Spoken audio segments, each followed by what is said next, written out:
Eh bien salut tout le monde, ici c'est Bremen et on se retrouve aujourd'hui pour une nouvelle VOD. Donc une VOD, on est toujours en bronze, hein, donc aujourd'hui on va se faire un petit Zerg contre Proto. C'est la première game que je fais en Zerg. Et alors en même temps je mange une compote, parce que je me suis levé tôt pour aller à la poste et que j'ai faim. Voilà. Alors, on est parti, on va jouer donc en ZVP, on va jouer un style macro, très classique, on va faire 3 hatches très rapides. On va accélérer un petit peu le début, on fait l'Overlord à 9, classique.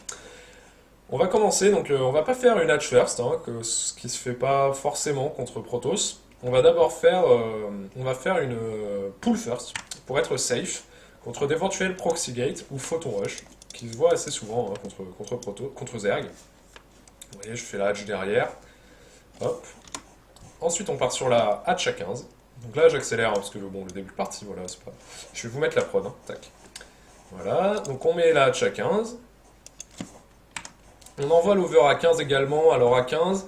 Pourquoi? Comme ça, on est bien en synchro au moment où la pool sort, l'over sort, j'ai le pied de l'argent pour lancer la queen. Donc on tue la probe de scouting, voilà. Ça, c'est pas de scouting gratuit chez moi.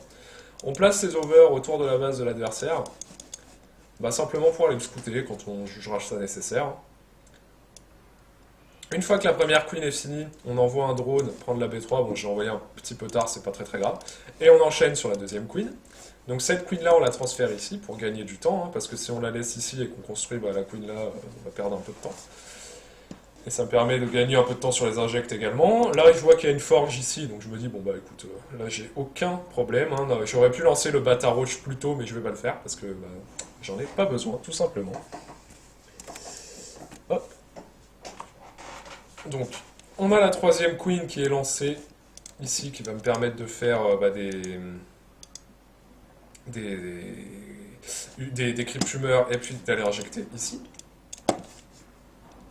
On envoie quelques Zerglings, donc ça j'ai pris. Alors mes deux premiers Zerglings prennent l'Exel Naga, et les deux autres vont se mettre devant la base pour aller voir un peu ce qui se passe, si mon adversaire sort. Donc prendre l'information. Là on lance première dépense en gaz, le Lair, Bata Roach, Evolution Chamber. Alors j'aurais dû prendre, là c'est une erreur de ma part, hein, j'aurais dû prendre ce deuxième gaz plus tôt, parce que vous allez voir que je vais avoir au début un peu de mal avec toutes les upgrades. On pense bien, le plus important c'est de faire à tout prix, on fait ces injects, hein, c'est vraiment les injects. Les injects avant tout. Alors là je me suis fait chasser, hein, j'ai vu un peu ce qu'ils construisaient ici. Donc là je vais me replacer là pour aller cracher du creep un peu plus tard.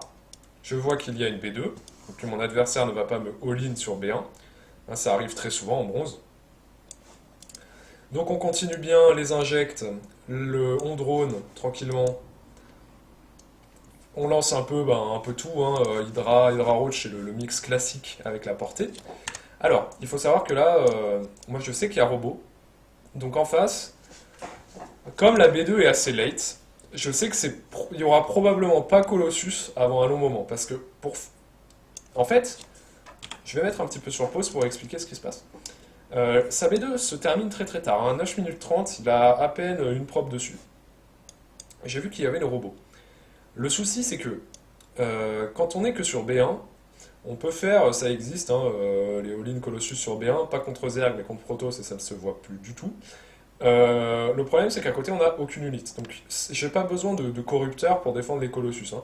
Je vais juste faire un gros mass Roach Hydra et ça va me suffire pour tenir une grosse partie de sa composition. Là je suis déjà sur 3 bases, je commence à saturer mes 3 bases, hein, ma B1 saturée, B2 saturée. D'ailleurs je vais transférer des drones de la B2 sur la B3. La B3 va être saturée également. Si j'ai besoin, je pourrais faire sortir des corrupteurs très rapidement.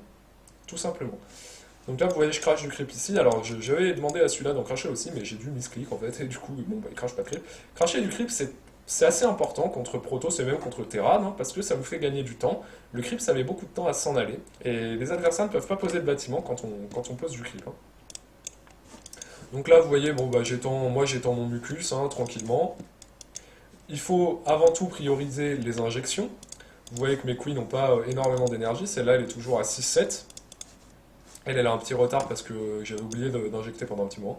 On prend ces gaz ici. Parce qu'en Zerg, il nous faut beaucoup de gaz. Donc on lance la macro hatcherie hein, également. Ça, c'est une hatch de production.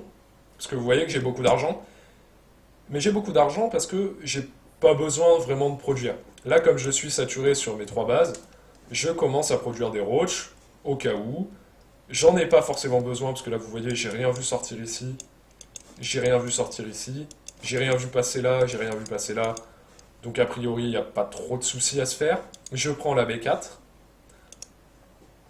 Là, c'est vraiment une game très passive, très macro. Je prends la deuxième Evo Chamber et je vais bientôt lancer le plus 2 d'attaque. Dès que possible, je le lancerai. Voilà, on lance le plus 2 d'attaque. Et là, c'est vraiment de la macro classique, donc on va accélérer un petit peu. Je vais simplement me maxer.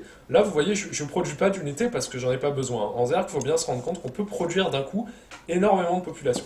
Il faut toujours privilégier les drones. Euh, Là, vous voyez, j'ai 70 drones. Alors, parce que j'ai fait quand même quelques unités, que j'aurais pas forcément dû faire. J'aurais eu 70 drones plus tôt si je n'avais pas fait ces unités-là. Et puis là, on va commencer à produire. On va commencer à produire parce que je suis saturé. J'ai plus besoin de faire beaucoup de drones, je continue à en faire quelques-uns. Vous voyez mon creep spread, je fais toujours beaucoup de creep, beaucoup d'injections. Les injections, faut vraiment pas les oublier, c'est le plus important. Il faut vraiment se focaliser là-dessus. Le creep, vous vous focaliserez dessus plus tard, quand vous aurez des bonnes mécaniques d'injection. Donc là, comme je vous l'ai dit, on se fait notre petite compo Rochidra, tranquillement. Je lance l'Infestation Pit pour passer tier 3. Tout simplement. Donc là, je suis très bien. Mon adversaire vient de poser sa B3. Alors là, c'est un peu con ce que j'ai fait. J'avais fait un vigilant pour scouter. J'ai oublié de l'envoyer. Je sais pas pourquoi cet overlord là, je l'ai complètement oublié. Donc là, vous voyez, ma pop est. J'ai pas de soucis, j'ai beaucoup de sous. Lui, il a plus de sous que moi, mais faut bien se rendre compte que moi, c'est parce que j'ai plein de bases et que je suis max out quasiment, hein. Donc là, quand je veux, je reproduis de 200 de pop. Vous voyez, mon creep, là, je suis partout. Parce qu'il me laisse tranquille en même temps, hein, donc. Mais alors, faut bien voir, là vous allez vous dire, ouais, mais t'aurais attaqué, t'aurais perdu. Alors, non. Pourquoi? Parce que j'avais l'information ici, j'avais l'information donc sur mes Zerglings qui étaient au Xel'Naga, que mon adversaire ne m'attaquait pas, qu'il ne sortait pas. Et s'il avait voulu sortir, bah, quoi qu'il arrive, j'aurais vu un petit peu, là j'aurais pas vu de forge, mais j'aurais vu une B2 plus rapide. Bon, j'aurais posé le Bata Roach plus tôt. Et si je le veux, je peux surtout produire beaucoup de Zerglings, parce que je suis sur 3 bases. Il ne faut pas l'oublier, 3 bases, c'est 3 hatcheries de production. Donc c'est vraiment quelque chose qu'il faut bien avoir à l'esprit. C'est pas parce que j'ai rien produit en début de partie que je n'étais pas safe pour autant. J'ai rien produit parce que j'étais safe, justement, parce que je n'avais pas besoin de produire. J'avais pas besoin de produire plus, donc tout simplement, comme je le disais, j'ai rien produit. Là, je vais attaquer parce que j'ai 200 de pop. Parce que je sais qu'il vient de poser sa B3, donc je vais sanctionner sa B3. Moi, je veux pas qu'il ait B3, hein. Proto sur B3, moi, j'ai pas envie, c'est dangereux. Donc, j'attaque sa B3.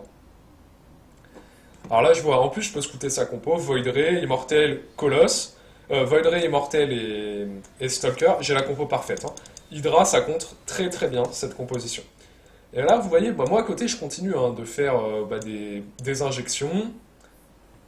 À part ici où j'ai un peu oublié, bon.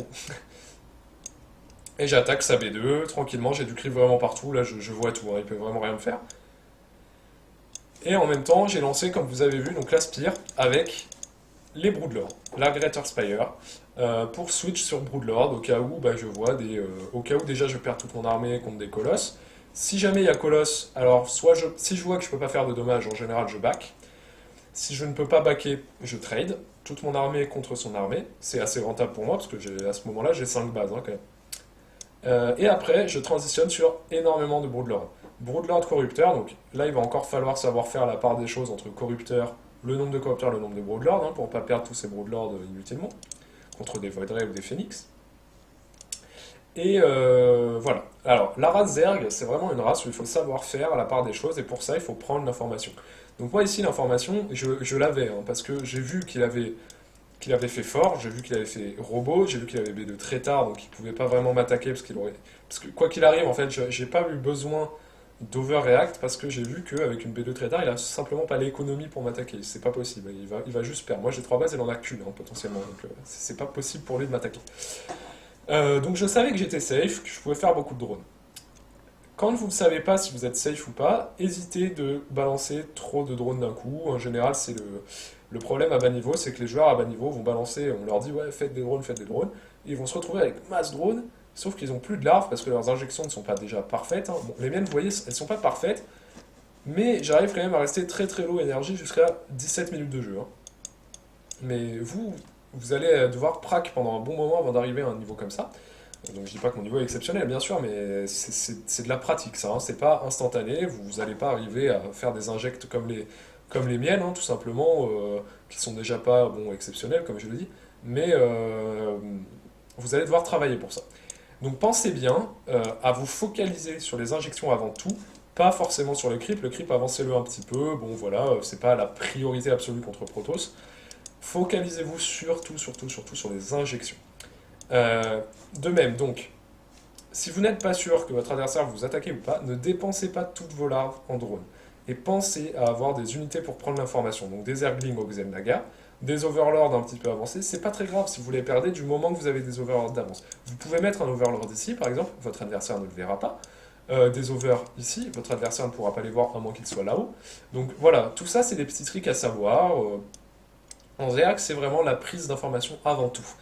Donc bah écoutez, j'espère que cette vidéo vous aura plu, hein. C'est vraiment une vidéo macro, on montre comment on joue en macro game, contre un style classique Protoss qui est Stalker, Immortel, Void Ray. Donc en général, on fait du Rochidra contre ça. Puis si jamais on a du Colosse, on rajoute des Vipers pour graber les Colosses dans les Rochidra et les tuer tout simplement.